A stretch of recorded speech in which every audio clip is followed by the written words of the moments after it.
kun ga waɗanga kuɗi official Hamisu ya turo min shi daga ƙasar Cote d'Ivoire, jika 40 ne cicif kuɗin Niger. Wani shahararren mawaƙi ne ɗan Niger da yake ƙasar Cote d'Ivoire suka ɗora challenge akan wata waƙa tasu da ake cewa mai suna, ga sanan waƙa za ku saurara ku.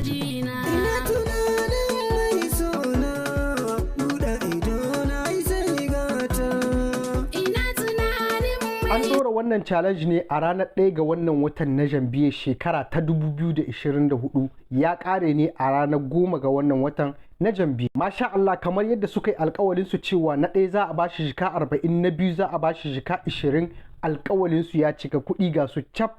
Dan na zo na ɗaya an bani jika 40 kuɗin sefa. Allah ya saka da alkhairi official Hamisu, Allah ya ƙara hazaƙa da ɗaukaka da kuma dubbannin mabiya. Jama'a, na yi tagin ɗin akawun ɗin shiga yanan ƙasa, za ku je ku danna following, ku yi following ɗin wannan akawun nashi dan Allah. Ina son mu ga ya kai ko da mutum 10,000 ne mabiya.